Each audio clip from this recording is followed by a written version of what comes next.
नमस्कार दोस्तों, मैं मनोज जागलान आपके अपने YouTube channel study solution point पर आपका स्वागत करता हूं, हार्दिक अभिनंदन करता हूं। चैनल पे जैसा कि आपको पता है, वर्तमान में हम भूगोल में महाद्वीप टॉपिक पढ़ रहे हैं और आज उसका आखिरी महाद्वीप हमारे सामने है, अंटार्कटिका महाद्वीप। तो आज जो मैं बात करने वाला हूं, अंटार्कटिका महाद्वीप की बात करने वाला हूं। तो सबसे पहले तो आप ये समझिए कि अंटार्कटिका महाद्वीप है कहां। तो आपका ये पृथ्वी है, इस पृथ्वी के उत्तरी ध्रुव के चारों ओर एक महासागर है, आर्कटिक महासागर, और नीचे दक्षिणी ध्रुव के चारों ओर एक महाद्वीप है, अंटार्कटिका। तो आज हम अंटार्कटिका महाद्वीप की बात करेंगे। सबसे पहली बात, कहां स्थित है? दक्षिणी ध्रुव के चारों ओर। आपके समय को खराब ना करते हुए एकदम तुरंत पॉइंट टू पॉइंट बात करेंगे और बहुत जल्द आपको जितने कम समय में संभव हो सके उतने कम समय में आपको ये टॉपिक कंप्लीट करवा दिया जाएगा, ताकि आपका समय बर्बाद नहीं हो। आप जितने समय YouTube देखो उसका आपको लाभ मिले। इसी उद्देश्य के साथ मैं आपको अंटार्कटिका पढ़ा रहा हूं। अंटार्कटिका महाद्वीप दक्षिणी ध्रुव के चारों ओर फैला हुआ है, और दक्षिणी ध्रुव के चारों ओर फैला हुआ है तो सूर्य की किरणें नहीं पहुंचेंगी, और इसलिए ये पूरी साल बर्फ से ढका रहता है। बर्फ से ढका रहता है तो आप समझिए कि यहां वनस्पति कुछ नहीं उगती, और इसीलिए यह विश्व का सबसे बड़ा शीत मरुस्थल है।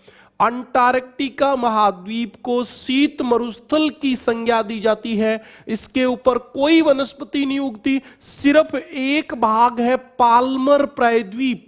एक भाग है अंटार्कटिका का पाल्मर प्रायद्वीप, जहां गर्मियों में कुछ बर्फ पिघलती है तो वहां लाइकेन और मांस वनस्पति उगती है, बाकी यहां नहीं उगती। पक्षियों की बात करें तो यहां एक पक्षी पाया जाता है, पेंगुइन, और एक मछली विशेष रूप से पाई जाती है, क्रिल। ये यहां की पारिस्थितिकी की बात थी, यहां के जीव जंतुओं की बात थी। और अंटार्कटिका संधि 1991 हुई है, और उस संधि, ये अंतरराष्ट्रीय संधि है, और इस संधि का उद्देश्य ये था कि अंटार्कटिका महाद्वीप पर कोई भी देश जा सकता है, लेकिन वो वहां अनुसंधान जो करे वो सिर्फ शांति के लिए करे। ऐसे नहीं है कि अंटार्कटिका पे जाके परमाणु बम का परीक्षण कर ले कि ये काम करेगा कि नहीं करेगा, ऐसा नहीं हो सकता। इसलिए आपसे प्रश्न पूछा जा सकता है कि किस संधि के अनुसार अंटार्कटिका महाद्वीप का उपयोग केवल शांति के लिए हो सकता है, तो आप बताओगे अंटार्कटिका संधि 1991 के अनुसार। ओके भी, यहां एक पर्वत है, क्वीन मोड पर्वत। उसका नाम क्या है? क्वीन मोड पर्वत। एक पर्वत है जिसका नाम क्या है भी? क्वीन मोड पर्वत यहां पे मुख्य पर्वत है। अब मैं आपको लेके चलता हूं इसकी सामान्य जानकारियों की ओर। कोई बहुत विशेष बातें नहीं है, बहुत छोटी छोटी बातें हैं जिनको आप आराम से समझ सकते हो। दक्षिणी ध्रुव के चारों ओर फैला हुआ है। क्षेत्रफल जो है वो 1.40 करोड़ है। क्षेत्रफल की दृष्टि से पांचवा बड़ा महाद्वीप है, बिल्कुल हमें पता है। सबसे बड़ा महाद्वीप हमारा कौन सा है भी? सबसे बड़ा एशिया, दूसरा अफ्रीका, तीसरा उत्तरी अमेरिका, चौथा दक्षिण अमेरिका, पांचवा अंटार्कटिका, छठा यूरोप, और सातवां और सबसे छोटा ऑस्ट्रेलिया। बिल्कुल सही बात है। ये गोंडवाना लैंड का अवशेष है। जो बच्चे ज्योग्राफी पढ़ते पता है, पृथ्वी पे प्रारंभ में एक महाद्वीप था, पेंजिया, दो भागों में टूटा, ऊपर वाला लारेशिया, नीचे वाला गोंडवाना लैंड। लारेशिया से उत्तरी अमेरिका, एशिया और यूरोप महाद्वीप बने, और गोंडवाना लैंड से दक्षिणी अमेरिका, अफ्रीका, प्रायद्वीपीय भारत, ऑस्ट्रेलिया और अंटार्कटिका बना। तो ये तो मैंने पहली क्लास में बता दिया था, आज कोई जरूरत भी नहीं थी, लेकिन फिर भी मैंने सोचा एक बार फिर याद दिला देता हूं। ये एक ऐसा महाद्वीप है जनसंख्या रहित है, जन शून्य महाद्वीप। यहां कोई जनसंख्या नहीं रहती है, ये बात याद रखें। यहां कोई जनसंख्या नहीं रहती है, जन शून्य महाद्वीप है। बिल्कुल सही बात है कि जन शून्य महाद्वीप है, क्योंकि इसके 98% भाग पे बर्फ जमी हुई। ये मैंने अभी आपको बताया कि सिर्फ पाल्मर प्रायद्वीप एक ऐसा क्षेत्र है जो कुछ समय के लिए बर्फ से मुक्त होता है, बाकी पूरा बर्फ से ढका हुआ है। और आपको एक बात का पता होगा कि पृथ्वी पर जितना जल है उसका 97.25% भाग महासागरों में है, और उसके बाद जो पानी बचता है वो सबसे ज्यादा हिमानी या बर्फ के रूप में पाया जाता है और हिमानी व बर्फ के रूप में जो पानी पाया जाता है वो मीठा जल होता है। तो पृथ्वी पर सर्वाधिक पीने योग्य या मीठे पानी के भंडार किस महाद्वीप पर है? तो आपका राइट आंसर होगा अंटार्कटिका, क्योंकि सबसे ज्यादा बर्फ जो है वो अंटार्कटिका महाद्वीप पर है और बर्फ मीठे पानी का मूल स्रोत है। इसलिए पृथ्वी पर मीठे पानी का सबसे ज्यादा भंडार अंटार्कटिका महाद्वीप पर है। उसके बाद मैं आपको बता दूं, यहां बर्फ जमी हुई, तो ये महाद्वीप ऊंचा है, समुद्र तल से 2000 मीटर ऊंचा है, इसलिए ये सबसे ऊंचा महाद्वीप है, औसत रूप से सबसे ऊंचा महाद्वीप है। ये बात बहुत इंपॉर्टेंट है, बहुत सारे बच्चों को नहीं समझ में आती कि सर माउंट एवरेस्ट तो एशिया में, तो बेटा एक स्थान ऊंचा होने से क्या होता है? औसतन रूप से सबसे ऊंचा महाद्वीप अंटार्कटिका है।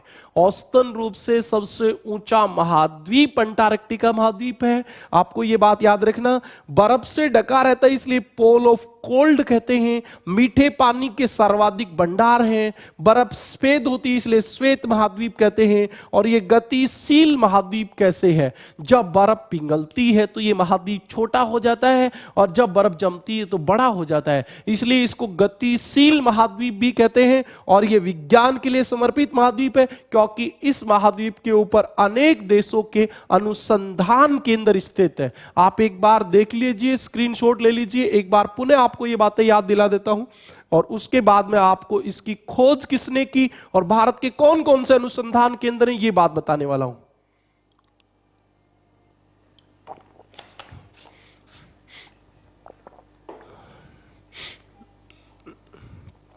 ओके, सुनिए एक बार फिर से। अंटार्कटिका महाद्वीप क्षेत्रफल की दृष्टि से पांचवा बड़ा महाद्वीप, जनसंख्या विहीन महाद्वीप, जन शून्य महाद्वीप, दक्षिणी ध्रुव के चारों ओर फैला हुआ है, पूरा बर्फ से ढका हुआ है, इसलिए इसको श्वेत महाद्वीप कहते हैं। और बर्फ से ढका हुआ है, बर्फ जो होती है वो मीठे पानी का प्रमुख स्रोत है और इसलिए आपको याद रखना है कि पृथ्वी पर सबसे ज्यादा मीठे पानी के भंडार अंटार्कटिका महाद्वीप पर है। विश्व का सबसे ऊंचा महाद्वीप औसत रूप से कौन है? अंटार्कटिका। अंटार्कटिका एक मरुस्थल है, क्योंकि वर्ष भर बर्फ से ढका रहता है तो वह वनस्पति नहीं उगती। एक पेंगुइन पक्षी पाया जाता है जो उड़ता नहीं चलता है। आपको बता दूं, क्रिल मछली विशेष रूप से पाई जाती है। पाल्मर प्रायद्वीप एक ऐसा क्षेत्र है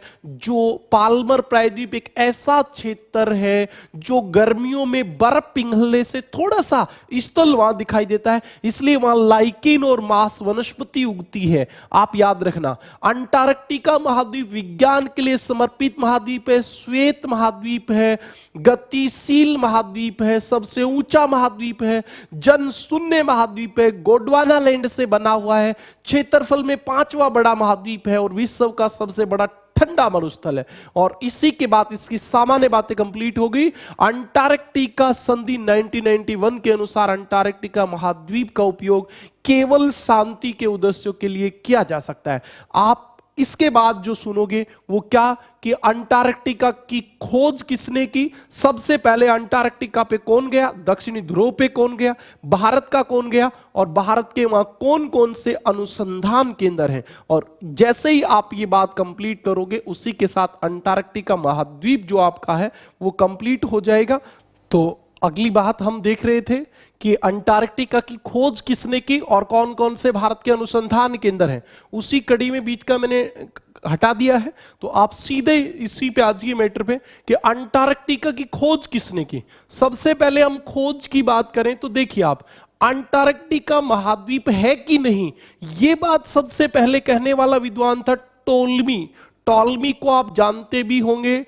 टॉलमी जो था वो बहुत बड़ा विद्वान था जिसने सबसे पहले मानचित्रावली का निर्माण किया था, मानचित्र बनाया था और उसने बताया था कि भी दक्षिणी ध्रुव के पास एक महाद्वीप हो सकता है और इसको इन्होंने नाम दिया था टेरा इंका गानिटा और ये इन्होंने नाम दिया था अंटार्कटिका को। अंटार्कटिका महाद्वीप को खोजने का प्रथम प्रयास किसने किया? तो आपको पता है ऑस्ट्रेलिया की खोज करने के बाद 1970 में कैप्टन कुक दक्षिणी ध्रुव की ओर गया था, लेकिन वो उनका प्रयास सफल नहीं रहा और वो वापिस आ गए, इसलिए कैप्टन कुक अंटार्कटिका को नहीं खोज पाए। इसके बाद प्रथम व्यक्ति अंटार्कटिका पर जाने वाला प्रथम व्यक्ति कौन था?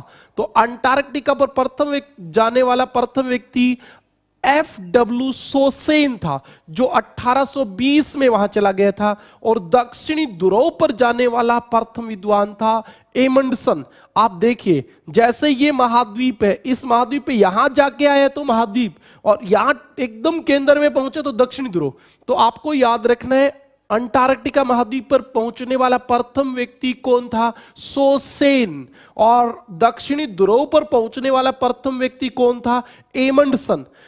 महाद्वीप पर पहुंचने वाला प्रथम भारतीय कौन था? रामचरण जी। कौन था भी? रामचरण जी। और दक्षिणी ध्रुव पर पहुंचने वाला प्रथम भारतीय कौन था? डॉक्टर गिरिराज सिरोही। तो आपको सबसे ज्यादा याद रखना है, अंटार्कटिका महाद्वीप के बारे में सबसे पहले विचार किसने दिए? टॉलमी ने। प्रथम प्रयास किसने किया? कैप्टन कुक ने। पहला विद्वान कौन था? पहला व्यक्ति कौन था जो गया? सोसेन। और दक्षिणी ध्रुव पर पहली बार कौन गया? एमंडसन। और पहला भारतीय अंटार्कटिका पर पहुंचने वाला रामचरण जी, और पहला दक्षिणी ध्रुव पर पहुंचने वाला भारतीय डॉक्टर गिरिराज सिरोही।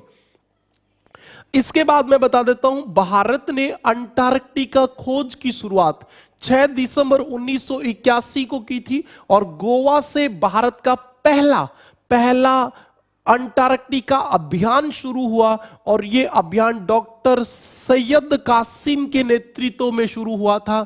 तो आप याद रखना कि भारत में पहला अंटार्कटिका अभियान किसके नेतृत्व में गया? डॉक्टर सैयद कासिम के नेतृत्व में। उसके बाद मैंने जो बीच के हैं वो छोड़ दिए, क्योंकि वो कोई विशेष काम के नहीं है। तीसरा अभियान जो है भी, वो 3 दिसंबर 1983 को गया था डॉक्टर HK गुप्ता के नेतृत्व में। और इसी अभियान में भारत ने पहला स्थायी केंद्र स्थापित किया, दक्षिणी गंगोत्री, जो कि अब नष्ट हो चुका है बर्फबारी के कारण, मैं आपको बता देता हूं। उसके बाद हमारा 8वां अभियान 28 नवंबर 1988 को गया डॉक्टर अमिताभ सेन गुप्ता के नेतृत्व में। और इसी समय हमने दूसरा स्थायी केंद्र स्थापित किया, मैत्री, यानी कि गंगोत्री, मैत्री। और तीसरा हमारा कौन सा है? भारती। 3 भारत के अनुसंधान केंद्र हैं। 27वां अभियान 6 दिसंबर 2007 को अरुण चतुर्वेदी के नेतृत्व में गया था। और तीसरे अनुसंधान केंद्र भारती का निर्माण प्रारंभ हुआ था, जो 32वें अभियान के दौरान प्रारंभ हुआ, भारती अनुसंधान केंद्र। तो आपसे 3 तरीके के प्रश्न पूछे जा सकते हैं। अंटार्कटिका में भारत के कितने अनुसंधान केंद्र? 3। एक तो दक्षिणी गंगोत्री या गंगोत्री, मैत्री और भारती, 3 अनुसंधान केंद्र है। सबसे पुराना कौन सा है? दक्षिणी गंगोत्री। सबसे नया कौन सा है? भारती। कौन कौन से? ये बात मैंने बता दी। किसके नेतृत्व में क्या गए ये मैंने आपको बता दी। आप एक स्क्रीनशॉट ले लें। ये मैंने मेरे हिसाब से तो भी बहुत अच्छा किया कि आपको सिर्फ 15 मिनट में जो मैटर आधे घंटे में होना था वो दे दिया। तो आपके परीक्षा का समय नजदीक है, तो आप 15 मिनट निकाल के कभी भी देख सकते हो। इतनी चीजें आप कलेक्शन करने बैठ जाओ तो आपको 4 घंटे में इकट्ठी नहीं होंगी, और मैंने आपको सिर्फ 15 मिनट में बता दी। वीडियो यदि पसंद आए तो ज्यादा से ज्यादा लाइक और शेयर जरूर करें। जय हिंद, जय भारत।